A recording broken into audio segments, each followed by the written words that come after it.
Hi and welcome. It's time again for some tournament videos, which are always a bit more fun to make and hopefully to watch too. After getting up sometime before dawn and spending some hours in the car, it was finally time for the first game of Lincon 2016. When the pairings came up, I was up against Albert from the Swedish ETC team. The ETC team are a bit secretive about their lists at the moment, so he asked me not to make a report of the game, so unfortunately there will be no video from the first game. But I recorded the rest of the games, so there will be 4 tournament videos at least. I haven't watched them yet, but the material should be in order to make the rest of the videos. Even though I won't make a report on the first game, I can tell you some things without going into too much detail. He played a plague-heavy Demon Legion's army, and the scenario was the one where you were supposed to hold the middle. For the first turns, it looked very close, but after I failed an important charge with my BSB, things started to go quite badly. To try to save the BSB, I made a dumb charge with the Prince, which got him killed instead, and except for the Hydras doing their part, I didn't do much good in that game, whereas I could have had a 14-6 loss if I given thought to the scenario earlier. I instead had a 17-3 loss, since he had one more scoring unit in the middle at the end. So it was a disappointing start, to say the least, even though I know I was up against a real good player.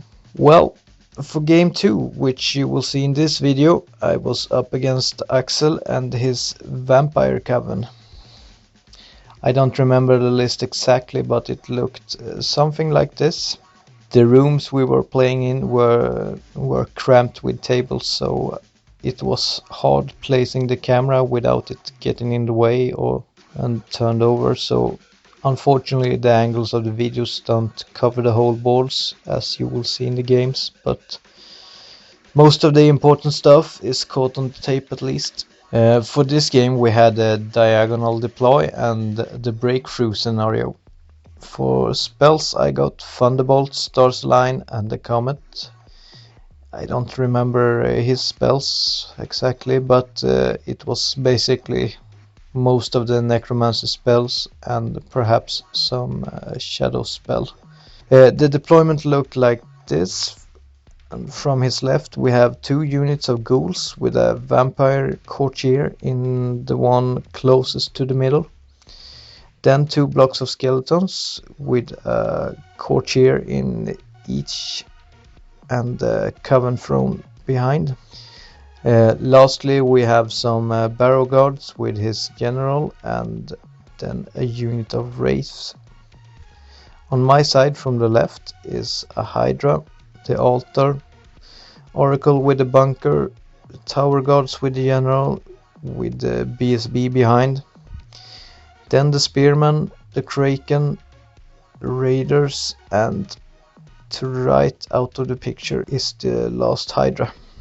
My plan was to have the raiders and the right Hydra come at his left flank, and then the left Hydra go around his right flank. The main priority for the Oracle was to bring down the wraiths, while my blocks awaited his main units.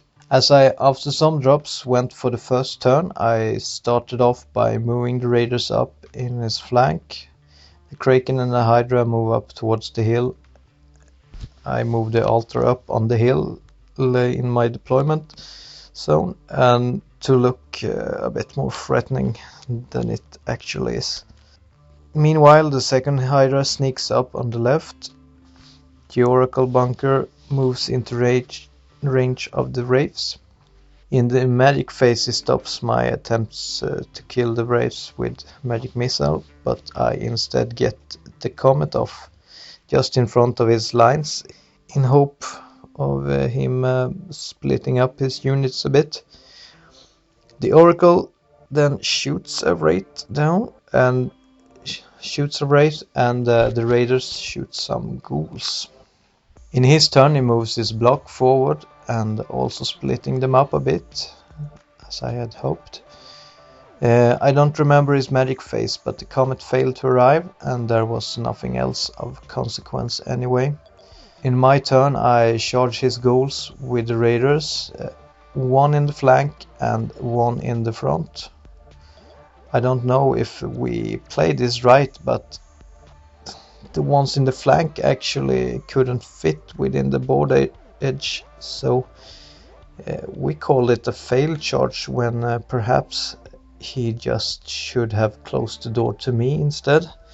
The other radio unit gets in his front, and I then move the Hydra up to threaten his rightmost skeletons while the Kraken hides behind the hill. The BSB also moves up behind the hill and the tower guards back up a little.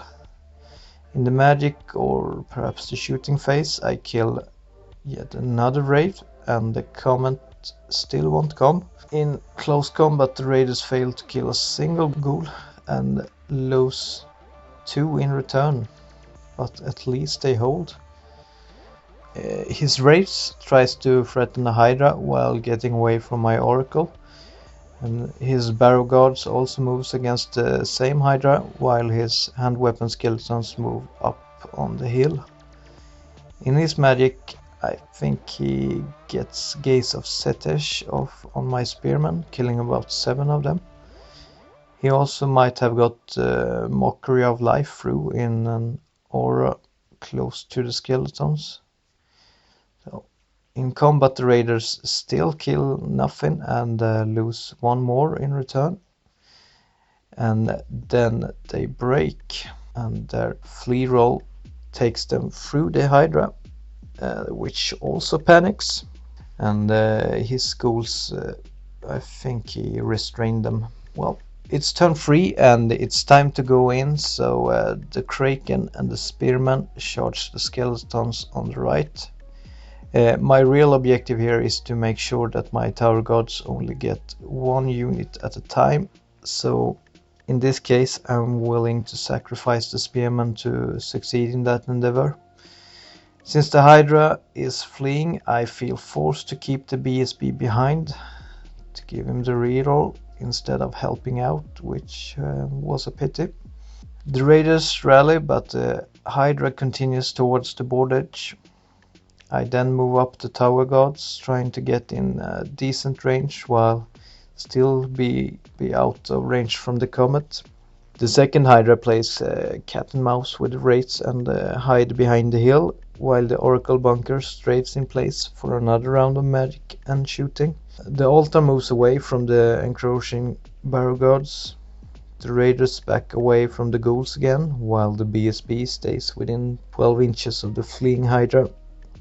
In the magic phase I get Stars Align off on the spearman and the comet finally comes down, and I of course roll an 11 for range, which gives it a range of 15 with the markers, and it hit his barrow guards, my bunker, the tower guards, my spears, his spears and the coven throne, killing between 4 and 7 of each of the units except the coven throne, who only takes 1 wound, I think. In combat then he kills about 5 spearmen, while I kill about half of his unit, including the crumble. In his turn he surprisingly didn't charge with the spearmen, but instead charged with the throne. His guards and wraiths then move in on my bunker. He gets some spells through, healing the throne back to full health, and then he also cast Orb of Darkness, trying to prevent my Oracle from seeing the wraith, I guess. In combat he only kills about 4 spearmen, so I succeed in holding that unit up. So it's my turn 4 and the guards charge his spearmen. The raiders, I decide to make another attempt at killing the ghouls, as I think I should succeed really. So the raiders, both units, make another go at the goals. The fleeing Hydra actually rallies on the reroll this turn, so the BSB is now free to move. The other Hydra moves around the raids again. The Oracle decides it's time to abandon ship and leaves the bunker behind. With magic and shooting, 2 more raids die, and in combat the raiders finally deliver, killing about 7 ghouls and losing 5 back, I think. Then some more spearmen die, and he too is down to his last rank. Together with the crumble, the tower guards kill 37 skeletons, or close to it anyway. Unfortunately, I wasn't quick-witted enough to reform the tower guards further from his barrow guards, so in his turn they make a flank charge on the tower guards. Otherwise he just moves the last wraith and the ghouls. In his magic he resurrects some skeletons, and I happily oblige, as it only means more combat rest for me. I don't think he get anything else through though. In combat he kills the last spearman and then run down the kraken. The raiders, with 1 left in each unit, kills the last of the ghouls. And in the last combat I kill his spears and lose a bunch in return, and I actually think he won that combat, but I had bodyguards, so I stuck. It's my turn again, and the rallied Hydra charged the depleted skeleton unit, and the altar and BSB charged the barrow guards. The remains of the bunker seize their chance for glory and go for the breakthrough objective. And in the magic or shooting phase I kill off the last wraith. So in combat I kill enough to make his lone courtier crumble. The Hydra then kill the skeletons and make the second courtier crumble. In his turn 5 he charged the throne into the back of my tower guards, and in his magic phase he summons some skeletons trying to block my left Hydra. In combat he flunks a bit, I think, but managed to kill exactly all my guards, and both the general and the altar runs away.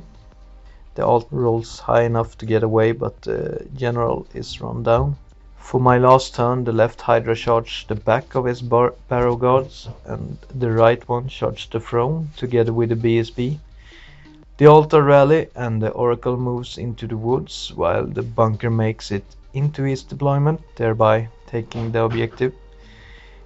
In my magic phase I first got Thunderbolt off on his lone courtier, killing it, and then I felt I needed a reroll to hit on the Hydra, I think, and get Stars Align off with Irresistible Force, and I had used 4 dice for it. I think he actually makes an Irresistible Dispel, but still failed to reach the casting value. For the miscast I roll a 4, and of course my oracle gets sucked into the void. So come to think about it, I actually got 3 miscasts this game, but this was the only time I used 4 dice for the whole game. Perhaps a stupid risk to take in late game turns. So for combat then the Hydra kills a bunch of guards and his general crumbles. The BSB and the Hydra kills the throne, and only a unit of ghouls are left. The game ends as a 14-6 win for me, and since in this game it's me who has the scenario, it bumps the points in my favor to a 17-3 win. I think I played this game pretty well, except that I missed to reform the gods away from his gods, and perhaps I shouldn't have risked the oracle in the last turn. Unfortunately I didn't count on my raiders failing against ghouls, which delayed my right flanking units a bit, which could have made things a whole lot easier otherwise. So with 20 points after game 2, I got some small hope back for a good placement in the end. We'll see how it goes.